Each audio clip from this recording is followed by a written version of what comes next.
Let's just look at what you're doing with these knife strips, okay? You're basically leveraging it out. You see that? So here you have just a lever, so stay there.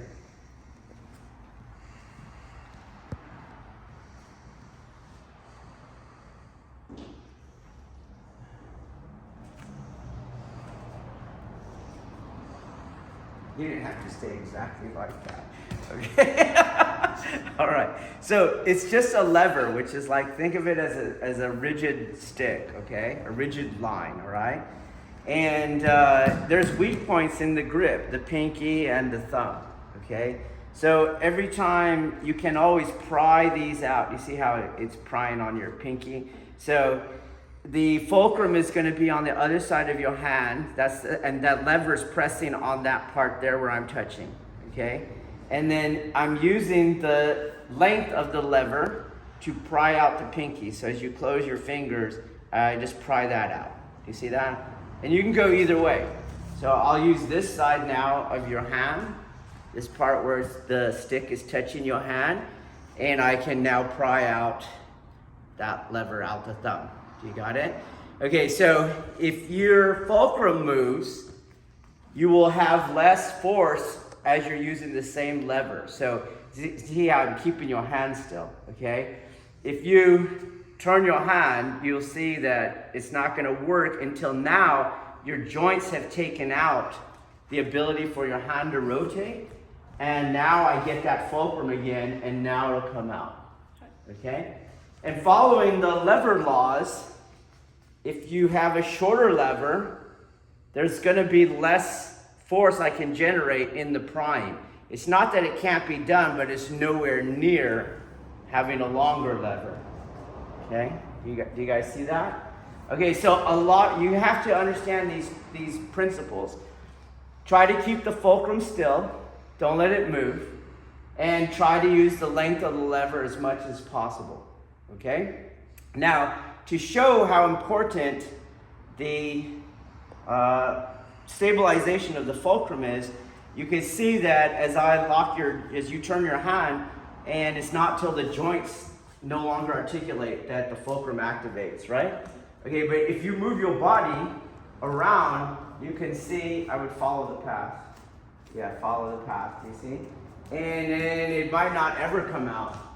Do you see? So if you bent backwards, you keep your grip on there and keep the fulcrum the entire time. You see that? So you feel that, we'll do it again. So I'm coming around and you keep your grip. You see? I won't be able to get it out till again I reach the limit of those joints, which is here. And now it can come out. Okay? Alright, so we'll have you guys just play with the stick right now. With those principles. Okay? Try it. Okay. Alright, so something to notice on the stick to get those fulcrums to work as taking advantage of the weak points of the grip, you're always at a right angle to the grip. So if I take this like this and I try to go this way, hold your grip, it's going to take longer before I pry that out. Okay? Same thing here, takes longer. So you're always going to the right angle, always to the right angle, always to the right angle. That's important. So you get these angles, takes a lot longer. Do you see how much the lever's moving before I can pry out, even with the stabilized fulcrum by holding her wrist? You go here, it takes a lot longer before I can pry out, okay? So that's important. All right, so when we go to the knife, and this thing's coming in, you're over here, right? You're going to yield, and as you're going to feel, as this is going around, look how I got the right angle here.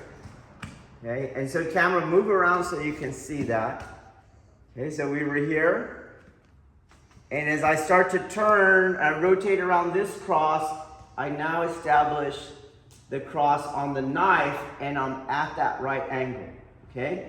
And then you use your deviation and everything to obey the yin-yang rules, and eventually you'll slide down to here, okay? And you keep that right angle on there, and as you move this around into Shihonage, you're going to see that there's that prying angle. You see it? I don't have to do anything. I'm at the right angle. So camera moves around wherever. And in the movement alone of Shihonage, because I'm gonna turn the wrist, my hand is basically pushing it out the same way. So move wherever you need to so you can see this, and we'll go slow. So I'm here, and I start to move, and I'm gonna come around and get that right angle on the forearm. And you're gonna feel it, and you're gonna wanna actually feel it. And this is why I started out with the stick, because everyone's fine feeling the stick, but you feel the knife and you go, ah.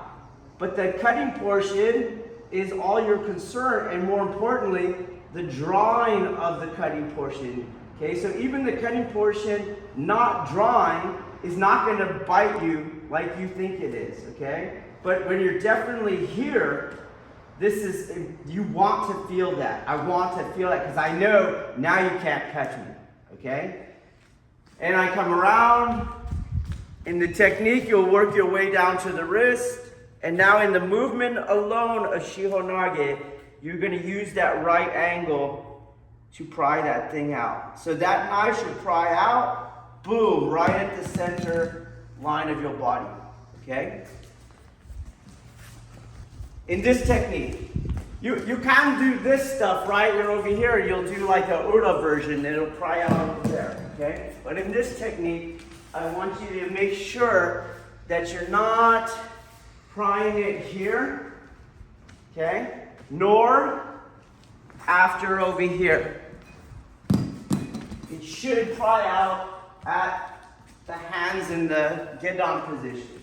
So boom, boom, right there. Pries out without any flipping of your forearm. Do you guys see that? So again, boom, boom, no prying, out it goes. We'll do it several times and you move to where you can see, we'll slow down. Boom, that's what I want. Oh, I know I'm safe now, okay?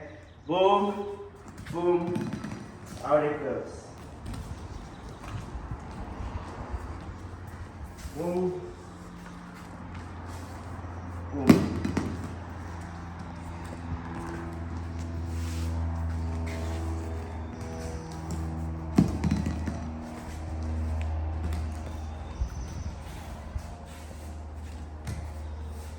Well, that one's it.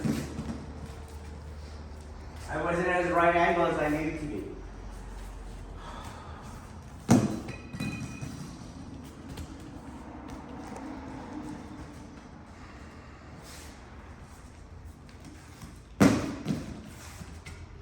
Okay, let's try.